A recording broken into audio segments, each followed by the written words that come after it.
છે।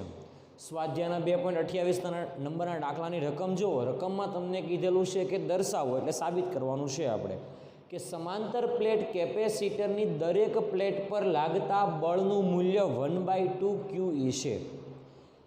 જ્યાં Q એટલે કેપેસિટરની બે પ્લેટ વચ્ચેનો એટલે કેપેસિટરની બે પ્લેટ પરનો વિદ્યુતભાર અને E એટલે કે બે પ્લેટો વચ્ચેનું વિદ્યુત ક્ષેત્ર। અને આપણે બીજું વસ્તુ પણ સાબિત કરવાની કીધેલી છે કે અહીં અવયવ 1/2 કેવી રીતે આવે તે મેળવવાનું છે। ખરેખર વિદ્યુત ક્ષેત્રમાં રહેલા વિદ્યુતભાર પર લાગતું બળ F બરાબર QE છે, તો અહીંયા આગળ 1/2 QE કઈ રીતે આવ્યો એ આપણે સમજાવવાનું છે। ખ્યાલ આવ્યો આ વસ્તુમાં? ઓકે, તો આપણે રકમનું સોલ્યુશન તરફ જવું હોય તો પેલું સોલ્યુશન આ આવશે કે એક સમાંતર પ્લેટ કેપેસિટર છે, માની લો આ એક સમાંતર પ્લેટ કેપેસિટર છે। ઓકે, ચાલો એકના ઉપર પ્લસ Q જેટલો હશે બીજા ઉપર એટલો જ માઇનસ Q હશે, તો આના ઉપર પ્લસ Q જેટલો વિદ્યુતભાર પથરાયેલો હશે એટલો જ આના ઉપર માઇનસ Q જેટલો વિદ્યુતભાર પથરાયેલો હશે। ઓકે, તો બે પ્લેટની વચ્ચેના વિસ્તારમાં વિદ્યુત ક્ષેત્ર હશે અહીંયાથી ધનથી ઋણ તરફની દિશામાં,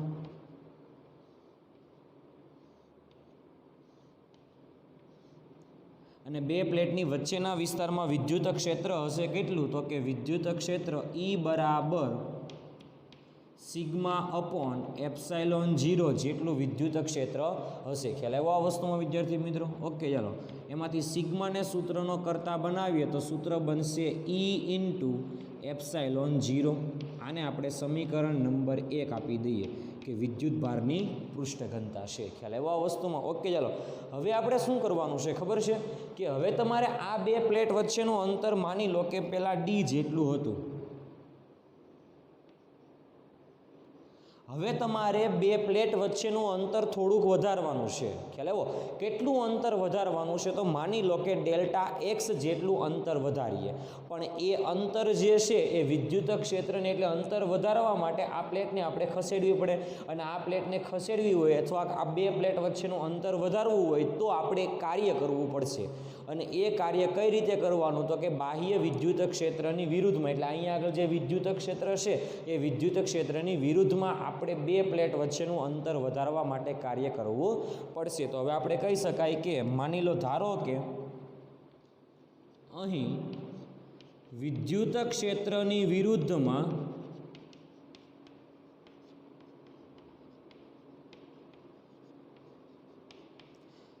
બે પ્લેટ વચ્ચેનું અંતર કેટલું? તો કે ડેલ્ટા એક્સ જેટલું વધારવા માટે કરવું પડતું કાર્ય।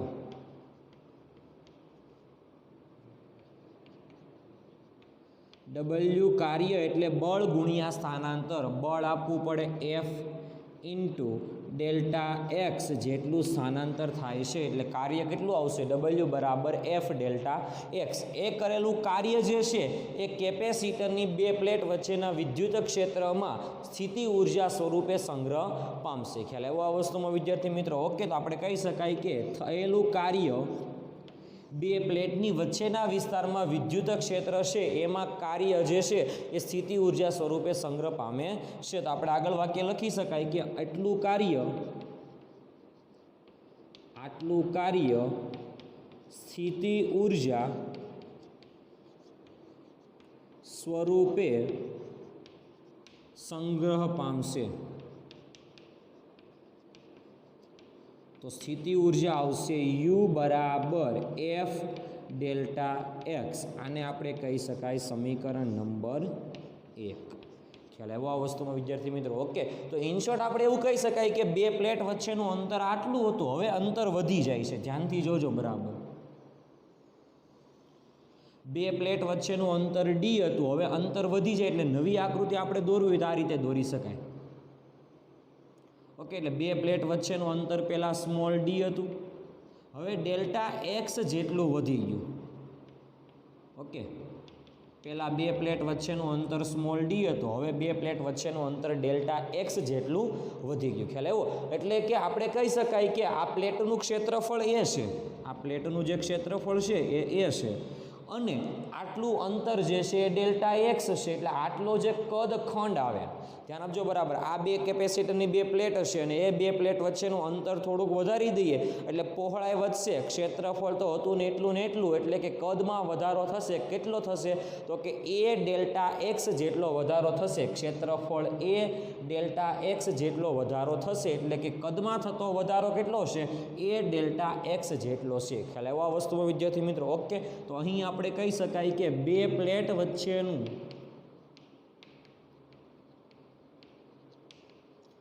અંતર વધારવાથી એટલે વધવાથી કદમાં થતો વધારો કેટલો આવશે? ડેલ્ટા વી બરાબર ક્ષેત્રફળ એ અને અંતર ડેલ્ટા એક્સ, તો એ ડેલ્ટા એક્સ. ખ્યાલ આવ્યો આ વસ્તુમાં? આ લંબાઈ અને આ ક્ષેત્રફળ, ખ્યાલ આવ્યો આ વસ્તુમાં? ઓકે, તો એ ડેલ્ટા એક્સ જેટલું, એટલે આખો સ્તંભ બનશે એ ડેલ્ટા એક્સનો, કદ ખંડ બનશે. ખ્યાલ આવ્યો આ વસ્તુમાં વિદ્યાર્થી મિત્રો? ઓકે, ચાલો હવે આટલો કદમાં વધારો થયો એટલે એ કદમાં થતા વધારાને લીધે એની અંદર સંગ્રહ પામતી ઉર્જા કેટલી હશે? એફ ડેલ્ટા એક્સ જેટલી સંગ્રહ પામશે. ખ્યાલ આવ્યો આ વસ્તુમાં? કારણ કે આપણે આટલું કાર્ય કર્યું, એ કાર્ય ઉર્જામાં સંગ્રહ થયું, એ સંગ્રહ ક્યાં થયું? તો કે આટલા કદ ખંડમાં. ખ્યાલ આવ્યો આ વસ્તુમાં વિદ્યાર્થી મિત્રો? ઓકે, તો હવે આપણે લખી શકાય કે ઉર્જા ઘનતાનું સૂત્ર આપણી પાસે હતું. ઉર્જા ઘનતા રો ઈ બરાબર એકમ કદમાં સંગ્રહિત ઉર્જા. કેટલી ઉર્જા કેટલા કદમાં સંગ્રહ પામી? ડેલ્ટા વી જેટલા કદ ખંડમાં યુ જેટલી ઉર્જા સંગ્રહ પામે છે. તો યુને સૂત્રનો કરતા બનાવો તો યુ બરાબર રો ઈ ઇન્ટુ ડેલ્ટા વી. ખ્યાલ આવ્યો આ વસ્તુમાં? રો ઈ એટલે આપણી પાસે સૂત્ર હતું ઉર્જા ઘનતાનું 1/2 એપ્સાઇલોન 0 ઈ સ્ક્વેર ડેલ્ટા વી એટલે કિંમત મૂકી દેવાની એ ડેલ્ટા એક્સ, આને કહેવામાં આવે યુ, સંગ્રહ પામતી ઉર્જા. ખ્યાલ આવ્યો આ વસ્તુમાં વિદ્યાર્થી મિત્રો? આને સમીકરણ નંબર 2 આપી દઈએ. સમીકરણ નંબર 1 અને સમીકરણ નંબર 2 ને સરખાઈ દઈએ એટલે આપણું નવું સમીકરણ બને. એટલે સમીકરણ 1 અને 2 ને સરખાવતા, 1 અને 2 ને સરખાવતા બોલો F delta x is equal to 1/2 epsilon 0 E square A delta x. Delta x તો કેન્સલ થઈ ગયો, તો એફ બરાબર આપણું નવું સૂત્ર બને એફ બરાબર 1/2 એપ્સાઇલોન 0 ઈ સ્ક્વેર ઇન્ટુ એ બનશે. તો હવે આપણે આવું સમીકરણ લખી શકાય એફ બરાબર 1/2 એપ્સાઇલોન 0 ઈ ઇન્ટુ ઈ એ, કારણ કે ઈ સ્ક્વેર છે અને છૂટા પાડી દીધા ઈ ઇન્ટુ ઈ. હવે જુઓ એપ્સાઇલોન 0 ઇન્ટુ ઈ, આ સમીકરણ જુઓ એપ્સાઇલોન 0 ઇન્ટુ ઈને કહેવામાં આવે સિગ્મા. તો અહીંયા આગળ લખી શકાય 1/2 સિગ્મા ઈ ઇન્ટુ એ, આને કહેવાય એફ. ચાલો હવે સિગ્મા ઇન્ટુ એને આપણે અલગ કાઢી લઈએ એટલે આપણું નવું સમીકરણ શું બનશે? એફ બરાબર 1/2 સિગ્મા એ ઇન્ટુ ઈ. ઓકે, ચાલો વિદ્યુતભારની પૃષ્ઠ ઘનતાનું સૂત્ર આપણી પાસે છે સિગ્મા બરાબર ક્યુ બાય એ, કારણ કે અહીંયા આગળ પ્લેટ પર વિદ્યુતભાર પથરાયેલો છે એટલે વિદ્યુતભારની પૃષ્ઠ ઘનતા આવશે. એટલે વિદ્યુતભારની પૃષ્ઠ ઘનતાનું સૂત્ર છે તો કે જ્યાં સિગ્મા બરાબર ક્યુ બાય એ, તો ક્યુ બરાબર સૂત્ર શું આવે? સિગ્મા ઇન્ટુ એ. તો જ્યાં સિગ્મા ઇન્ટુ એ હોય ત્યાં ક્યુ મૂકવાના એટલે ઉપરના સમીકરણ પરથી નવું સમીકરણ બનશે એફ બરાબર 1/2 સિગ્મા ઇન્ટુ એની જગ્યાએ લખી શકાય ક્યુ ઇન્ટુ ઈ. તો બળ મેળવું એફ બરાબર 1/2 ક્યુ ઈ. ખ્યાલ આવ્યો આ વસ્તુમાં? જે આપણને સાબિત કરવાનું હતું એ સાબિત કરેલું છે. ખ્યાલ આવ્યો આ વસ્તુમાં વિદ્યાર્થી મિત્રો? ઓકે, તો આપણી આનો મતલબ એવો કે બે પ્લેટ એટલે સમાંતર પ્લેટ કેપેસિટરની દરેક પ્લેટ પર લાગતું બળ લાગે એટલે બે પ્લેટ વચ્ચેનું અંતર વધે, તો લાગતા બળનું મૂલ્ય કેટલું છે? એ બરાબર 1/2 QE જેટલું છે. ખ્યાલ આવ્યો આ વસ્તુમાં વિદ્યાર્થી મિત્રો? ઓકે, તો આ આપણો જવાબ. હવે આપણને પ્રશ્ન પૂછેલો છે કે અહીં અવયવ 1/2 એ કેવી રીતે આવે છે? તો અહીંયા આગળ જે 1/2 હતો એ કઈ રીતે આવે? તો એની બીજી સાબિતી આ રીતે પણ આપી શકાય. ધ્યાનથી આપજો બરાબર. અહીંયા અંદરના ભાગમાં વિદ્યુત ક્ષેત્ર છે, બહારના ભાગમાં વિદ્યુત ક્ષેત્ર નથી. આપણી પાસે બળનું સૂત્ર કયું છે? F બરાબર QE, જ્યાં E એટલે પરિણામી વિદ્યુત ક્ષેત્ર. અંદરના ભાગમાં વિદ્યુત ક્ષેત્ર છે, બહારના ભાગમાં વિદ્યુત ક્ષેત્ર નથી, એટલે પરિણામી વિદ્યુત ક્ષેત્ર થશે બહારના ભાગમાં 0, અંદરના ભાગમાં E એટલે 0 પ્લસ E ડિવાઇડેડ બાય 2, સરેરાશ વિદ્યુત ક્ષેત્ર E/2 થશે. ખ્યાલ આવ્યો આ વસ્તુમાં? એટલે અહીંયા આગળ E/2 છે, એટલે 1/2 ક્યાંથી આવ્યા? તો કે એવું કહી શકાય કે અંદરના ભાગમાં વિદ્યુત ક્ષેત્ર છે, બહારના ભાગમાં વિદ્યુત ક્ષેત્ર નથી, એટલે સરેરાશ વિદ્યુત ક્ષેત્ર આવશે E/2. તો એમાંથી 1/2 અવયવ અલગ પાડવામાં આવે છે. તો આપણે અહીંયા આગળ એવું વાક્ય લખી શકાય કે અહીં અવયવ એ 1/2 કેવી રીતે આવે? તો કે આ રીતે વાક્ય લખવાનું છે. ખ્યાલ આવ્યો આ વસ્તુમાં વિદ્યાર્થી મિત્રો? ઓકે, તો આ હતો આપણો સ્વાધ્યાયનો 2.28 નંબરનો દાખલો. ખ્યાલ આવ્યો આ વસ્તુમાં? Okay, thank you. હવે આપણે સ્વાધ્યાયનો 2.26 નંબરનો દાખલો જોઈએ. સ્વાધ્યાયના 2.26 નંબરના દાખલામાં તમને સમાંતર પ્લેટ કેપેસિટરનું કેપેસિટન્સ આપેલું છે, અને એ સમાંતર પ્લેટ કેપેસિટરની પ્લેટનું ક્ષેત્રફળ તમને 90 સેન્ટીમીટર સ્ક્વેર આપેલું છે. 90 સેન્ટીમીટર સ્ક્વેર એટલે 90 ગુણ્યા 10⁻⁴, કારણ કે સેન્ટીમીટરનો સ્ક્વેર કરો એટલે મીટર થઈ જશે, એટલે 10⁻2નો સ્ક્વેર 10⁻⁴. ઓકે, અને બે પ્લેટ વચ્ચેનું અંતર તમને આપેલું છે 2 મિલીમીટર, એટલે 2.5 મિલીમીટર, એટલે મિલીમીટરને મીટરમાં ફેરવો એટલે 10⁻3, અને એ બે પ્લેટને સાથે 400 વોલ્ટની વિદ્યુત સ્થિતિમાનનો તફાવત આપેલો છે. ઓકે, ચાલો પહેલો પ્રશ્ન આપણને એ પૂછેલો છે કે કેપેસિટર વડે કેટલી ઉર્જા સંગ્રહ પામશે, એટલે કે એનો મતલબ એવો કે કેપેસિટરમાં સંગ્રહ પામતી ઉર્જા કેટલી હશે. તો સોલ્યુશન આપણે લખવું હોય, કેપેસિટરમાં સંગ્રહિત ઉર્જા V છે. સમાંતર પ્લેટ કેપેસિટરનું કેપેસિટન્સ આપણે પહેલાં મેળવી લેવાનું. તો કે સમાંતર પ્લેટ કેપેસિટરનું કેપેસિટન્સ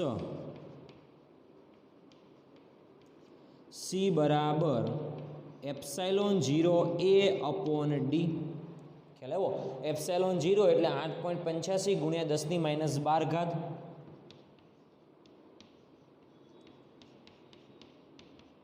ક્ષેત્રફળ તમને આપેલું છે 90 ગુણ્યા 10⁻⁴. બે પ્લેટ વચ્ચેનું અંતર તમને આપેલું છે 2.5 ગુણ્યા 10⁻3. ઓકે, ચાલો આની ગણતરી કરશો એટલે તમને કેપેસિટન્સ મળશે ટોટલ 31.86 ગુણ્યા 10⁻12. ગણતરી સાથે બધું કરશો એટલે આટલો જવાબ આવશે ફેરાડે. ઓકે, તો સમાંતર પ્લેટ કેપેસિટરનું કેપેસિટન્સ મળી ગયું. ઓકે, ચાલો સમાંતર પ્લેટ કેપેસિટરની બે પ્લેટની વચ્ચેના વિસ્તારમાં સંગ્રહ પામતી ઉર્જાનું સૂત્ર આપણે જાણીએ છીએ 1/2 CV². તો કેપેસિટરમાં સંગ્રહ પામતી ઉર્જા, કેપેસિટરમાં સંગ્રહ પામતી ઉર્જા U બરાબર 1/2 CV² સૂત્ર હતું. તો CV² પરથી 1/2 કેપેસિટન્સ આપણને મળ્યું 31.86 ગુણ્યા 10⁻12 ક્રોસ V આપણને આપેલા છે 400, એનો સ્ક્વેર કરવાનો. આની ગણતરી કરશો અને ઘાતનું સેટિંગ કરશો એટલે ડાયરેક્ટ તમને જવાબ મળશે U બરાબર 2.55 ગુણ્યા 10⁻6 જૂલ જેટલી ઉર્જા સંગ્રહિત થશે. આ યાદ રાખજો. ખ્યાલ આવ્યો આ વસ્તુમાં વિદ્યાર્થી મિત્રો? ઓકે, ગણતરી આધારિત જવાબ છે 2.55 ગુણ્યા 10⁻6 જૂલ. ખ્યાલ આવ્યો આ વસ્તુમાં વિદ્યાર્થી મિત્રો? ઓકે, હવે આપણને બીજો પ્રશ્ન પૂછેલો છે. આ પહેલો પ્રશ્ન આપણો પૂરો. બીજો પ્રશ્ન એ પૂછેલો છે કે એકમ કદ દીઠ ઉર્જા મેળવો, એટલે ઉર્જા ઘનતા મેળવવાની છે. ખ્યાલ આવ્યો આ વસ્તુમાં? એટલે આપણે ઉર્જા ઘનતાનું સૂત્ર આપણી પાસે હતું, આપણે બીજું મેળવવાનું છે. આ આપણો ઓપ્શન એ હતો, અને આપણે હવે બીનું સોલ્યુશન મેળવવાનું છે ઉર્જા ઘનતા. ઉર્જા ઘનતા એટલે શું હતું? તો કે ρ એકમ કદમાં સંગ્રહ પામતી ઉર્જા, ρ ઉર્જા કદ એટલે ક્ષેત્રફળ ગુણ્યા જાડાઈ એટલે ક્ષેત્રફળ પ્લેટનું ક્ષેત્રફળ અને બે પ્લેટ વચ્ચેનું અંતર એટલે કે આ ક્ષેત્રફળ ગુણ્યા લંબાઈ એટલે આપણને આખો કદ મળશે. આપણે થિયરીમાં ભણાવેલું આ ઉર્જા ઘનતાની થિયરી હતી ત્યારે આપણે સાબિત કરેલું કે કદ કઈ રીતે મેળવવાનું તે તો ક્ષેત્રફળ ગુણ્યા બે પ્લેટ વચ્ચેનું અંતર એટલે જાડાઈ કે જેને કહેવામાં આવે કદ. આપણી પાસે બધી વેલ્યુ છે. રો બરાબર ઉર્જાનું સૂત્ર ઉર્જાની કિંમત હશે આપણી પાસે 2.55 ગુણ્યા 10⁻6 છેદમાં ક્ષેત્રફળ તમને આપેલું છે 90 ગુણ્યા 10⁻4 ક્રોસ ડી બે પ્લેટ વચ્ચેનું અંતર 2.5 ગુણ્યા 10⁻3. ખ્યાલ આવ્યો? એટલે આની ગણતરી કરશો એટલે ગણતરી આધારિત જવાબ મળશે 0.113. એકમ આવશે ઉર્જાનો એકમ જૂલ પર, કદનો એકમ મીટર ક્યુબ એટલે જૂલ પર મીટર ક્યુબ. ખ્યાલ આવ્યો? એટલે આપણને આ બી ઓપ્શનનો જવાબ. હવે એમાં ને એમાં પાછો બીજો ઓપ્શન મેળવવાનો કીધો, બીજો પ્રશ્ન મેળવવાનો કીધો તથા વિદ્યુત ક્ષેત્ર અને ઉર્જા ઘનતાનો સંબંધ મેળવવાનો છે. વિદ્યુત ક્ષેત્ર અને ઉર્જા ઘનતાનો સંબંધ દર્શાવતું સૂત્ર આપણે થિયરીમાં સાબિત કરેલું 1/2 ε0 E².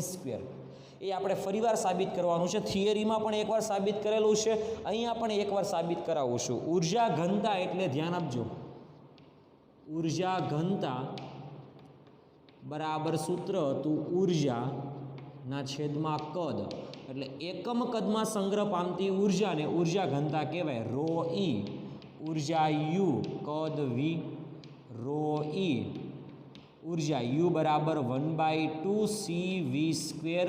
કદ ક્ષેત્રફળ ગુણ્યા જાડાઈ. ખ્યાલ આવ્યો આ વસ્તુમાં? ઓકે ચાલો. સી બરાબર આપણી પાસે આ 1/2, સી બરાબર આપણી પાસે કિંમત હતી ε0 A/d ઇન્ટુ એ ઇન્ટુ ડી તો છેદમાં હતા V². વી એટલે આપણી પાસે સૂત્ર હતું E ઇન્ટુ ડી, તો આપણે કહી શકાય કે E² ઇન્ટુ D² અપોન એ ઇન્ટુ ડી. એ કેન્સલ, 2 ડી એટલે D² પણ કેન્સલ, તો સૂત્ર મળશે આપણને રો ઈ બરાબર 1/2 ε0 E². ખ્યાલ આવ્યો આ વસ્તુમાં? તો આ તો આપણે સૂત્ર જાણીએ છીએ અને આ સૂત્ર પણ આપણે યાદ રાખવાનું કીધેલું એટલે હજુ એકવાર સાબિત કરેલું છે એટલે હજુ એકવાર યાદ રાખી લેવું. 1/2 ε0 એટલે શૂન્ય અવકાશની પરમિટિવિટી અને E એટલે વિદ્યુત ક્ષેત્ર અને રો ઈ એટલે ઉર્જા ઘનતા. એટલે કોનો સંબંધ મળી ગયો આપણને? વિદ્યુત ક્ષેત્ર અને ઉર્જા ઘનતા. તો અહીંયા આગળ આપણને કીધેલું વિદ્યુત ક્ષેત્ર અને ઉર્જા ઘનતાનો સંબંધ મેળવો, તો આ આપણો સંબંધ છે. ખ્યાલ આવ્યો આ વસ્તુમાં વિદ્યાર્થી મિત્રો? ઓકે, સાવ ઇઝી દાખલો છે. ખ્યાલ આવ્યો આ વસ્તુમાં? ઓકે, તો આ તો આપણો સ્વાધ્યાયનો 2.26 નંબરનો દાખલો. ઓકે, થેન્ક યુ મિત્રો. તો હવે આપણે આગળ સ્વાધ્યાયનો 2.33 નંબરનો દાખલો ગણવાનો છે. સ્વાધ્યાયનો 2.33 નંબરનો દાખલો સૌથી મોસ્ટ આઈએમપી દાખલો છે. રકમ ખાસ સમજવાની છે. રકમમાં શું કીધેલું છે જુઓ કે ડાઇલેક્ટ્રિક અચળાંક 3 હોય અને ડાઇલેક્ટ્રિક સ્ટ્રેન્થ 10⁷ વોલ્ટ પર મીટર. આ ડાઇલેક્ટ્રિક અચળાંક તો બરાબર છે એટલે અવાહક માધ્યમ, પણ ડાઇલેક્ટ્રિક સ્ટ્રેન્થ પણ આપણે આગળ ભણી ગયા કે જે મહત્તમ વિદ્યુત ક્ષેત્ર સુધી હવાનું આયનીકરણ ન થાય તે મહત્તમ વિદ્યુત ક્ષેત્રને ડાઇલેક્ટ્રિક સ્ટ્રેન્થ કહેવાય. એટલે ડાઇલેક્ટ્રિક સ્ટ્રેન્થ એટલે વિદ્યુત ક્ષેત્ર જ છે. ખ્યાલ આવ્યો આ વસ્તુમાં? ઓકે ચાલો.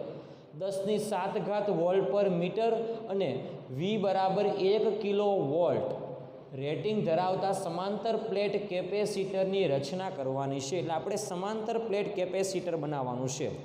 સમાંતર પ્લેટ કેપેસિટર બનાવવા માટે બે પ્લેટ જોઈએ, બંને વચ્ચેનું અંતર એકદમ નાનું હોવું જોઈએ. ઓકે ચાલો. પરંતુ અહીંયા આગળ આપણે બે પ્લેટની વચ્ચે હવા નથી ભરવાની, પરંતુ બે પ્લેટની વચ્ચે 3 ડાઇલેક્ટ્રિક અચળાંક ધરાવતું માધ્યમ ભરવાનું છે. ખ્યાલ આવ્યો આ વસ્તુમાં વિદ્યાર્થી મિત્રો? ઓકે, તો જે કેપેસિટર બને એ કેપેસિટરનું કેપેસિટન્સ કેટલું આવશે તો કે સી બરાબર એટલે કેપેસિટરનું કેપેસિટન્સ સી બરાબર ε0 A/d. આ તો ક્યાં? હવામાં હોય ત્યારે, પણ માધ્યમમાં હવામાં હોય એના કરતાં કે ગણું થાય એટલે આગળ કરી દેવાના કે. તો આને કહેવામાં આવે આપણે સમીકરણ નંબર 1. ચાલો, હવે આપણને આગળ રકમ આપેલી છે કે સલામતી માટે આપણે કીધેલું ડાઇલેક્ટ્રિક સ્ટ્રેન્થ જો એટલે કે અંદરનું વિદ્યુત ક્ષેત્ર જો હજુ પ્રબળ બને તો હવાના કણોનું આયનીકરણ થાય એટલે કે કેપેસિટર પર વિદ્યુતભાર લીક થવા લાગે એવી આપણે ઘટના ભણી ગયા. એટલા માટે આપણે કીધેલું કે વિદ્યુત ક્ષેત્ર વધવું જોઈએ નહીં. આપણને એવું કીધેલું છે કે સલામતી માટે ડાઇલેક્ટ્રિક સ્ટ્રેન્થના 10% કરતાં ક્ષેત્ર ક્યારેય વધી શકશે નહીં. ખ્યાલ આવ્યો આ વસ્તુમાં? આવી રીતે આપણે એક નવું કેપેસિટર બનાવવાનું છે. ખ્યાલ આવ્યો આ વસ્તુમાં? તો આપણે પહેલી વસ્તુ એ લખી શકાય કે કેપેસિટર માટે મહત્તમ સ્વીકાર્ય વિદ્યુત ક્ષેત્ર કેટલું? તો કેપેસિટર માટે મહત્તમ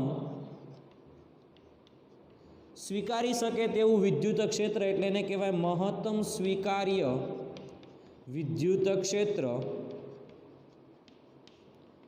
E બરાબર આ જે વિદ્યુત ક્ષેત્ર આપ્યું એના 10% જેટલું હોય એટલે કે 10⁻10 કરતાં ક્ષેત્ર ક્યારે વધશે નહીં. એટલે આપણે વધેલું ક્ષેત્ર લઈ લઈએ. 10⁻10 એટલે 10⁻7 ક્રોસ 10 ડિવાઇડેડ બાય 100 તો વધશે 10⁶ વોલ્ટ પર મીટર. એટલે આપણને મહત્તમ વિદ્યુત ક્ષેત્ર આટલું છે. એ તો આપણે થિયરીમાં ભણાવતા ત્યારે પણ વાત થયેલી કે હવાના કણોનું આયનીકરણ ન થાય તે માટે મહત્તમ વિદ્યુત ક્ષેત્ર 10⁶ વોલ્ટ પર મીટર જેટલું હોવું જોઈએ. તો અહીંયા આગળ આપણને વિદ્યુત ક્ષેત્ર 10⁶ વોલ્ટ પર મીટર જેટલું મળે છે. ખ્યાલ આવ્યો? ઓકે, ચાલો.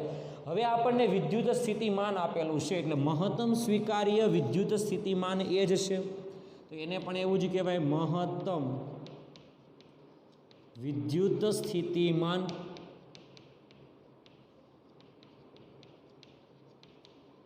V બરાબર કેટલા છે? 10⁻³ વોલ્ટ.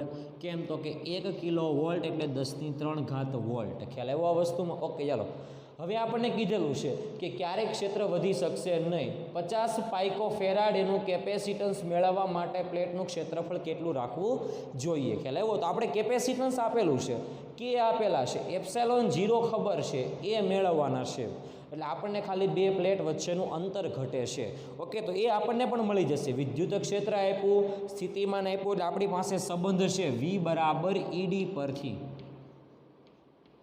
V એટલે બે પ્લેટ વચ્ચે વિદ્યુત સ્થિતિમાનનો તફાવત, E એટલે વિદ્યુત ક્ષેત્ર અને D એટલે કે બે પ્લેટ વચ્ચેનું અંતર. તો આપણને D બરાબર સૂત્ર મળશે V/E. તો D V એટલે વિદ્યુત સ્થિતિમાન છે 10⁻³ વિદ્યુત ક્ષેત્ર છે 10⁶. તો D બરાબર મળે છે 10⁻³ આ પણ આપણને ખબર છે કે બે પ્લેટ વચ્ચેનું અંતર મિલીમીટરના ક્રમનું હોવું જોઈએ. તો આ 1 મિલીમીટર જેટલું છે. ખ્યાલ આવ્યો? ઓકે, ચાલો. હવે સમીકરણ 1 પરથી આપણે પ્લેટનું ક્ષેત્રફળ મેળવવાનું છે. તો સમીકરણ 1 પરથી આપણે એને સૂત્રનો કરતા બનાવી દઈએ. તો સમીકરણ 1 પરથી A બરાબર CD upon K epsilon 0. Capacitance આપણને આપેલો છે 50 પાઇકોફેરાડ એટલે 50 ગુણ્યા 10⁻12 બે પ્લેટ વચ્ચેનું અંતર 10⁻³ અપોન K ડાઇલેક્ટ્રિક અચળાંક આપણને આપેલો છે 3. એપ્સિલોન 0ની વેલ્યુ આપણી પાસે છે 8.85 ગુણ્યા 10⁻12. ઓકે, આની ગણતરી કરશો એટલે તમને કિંમત મળશે 18.8 ગુણ્યા ઘાત વધશે 10⁻⁴. ક્ષેત્રફળનો એકમ આવે મીટર સ્ક્વેર. ખ્યાલ આવ્યો આ વસ્તુમાં? ઓકે, ચાલો. 18.8ને આપણે નિયરલી ઇક્વલ ટુ 19 લખી શકાય. એટલે આપણો જવાબ આવો પણ બની શકે. A બરાબર 19 ગુણ્યા 10⁻⁴ મીટર સ્ક્વેર. ઓકે, ચાલો. તો આને કહેવામાં આવે A બરાબર 19. 10⁻⁴ મીટર સ્ક્વેરને કહેવામાં આવે 10⁻² નો ઓલ સ્ક્વેર. ખ્યાલ આવ્યો આ વસ્તુમાં વિદ્યાર્થી મિત્રો? ઓકે, ચાલો. Into metre square. 10⁻² મીટરને સેન્ટીમીટર કહેવાય, પણ અહીંયા આગળ સ્ક્વેર છે એટલે સેન્ટીમીટર સ્ક્વેર થશે. એટલે આનો મતલબ એવો થાય A બરાબર ક્ષેત્રફળ આવશે 19 સેન્ટીમીટર સ્ક્વેર. તો બે પ્લેટ વચ્ચેનું અંતર જ્યારે 1 મિલીમીટર હોય અને વિદ્યુત ક્ષેત્ર 10⁶ હોય ત્યારે તમારે 50 પાઇકોફેરાડ એનું કેપેસિટર બનાવવું હોય તો પ્લેટનું ક્ષેત્રફળ તમારે 19 સેન્ટીમીટર સ્ક્વેર રાખવું પડશે. ખ્યાલ આવ્યો આ વસ્તુમાં? વિદ્યાર્થી મિત્રો. ઓકે, તો આ તો આપણો સ્વાધ્યાયનો 2.33 નંબરનો દાખલો, સૌથી ઇઝી દાખલો છે. ખ્યાલ આવ્યો આ વસ્તુમાં વિદ્યાર્થી મિત્રો? Okay, thank you.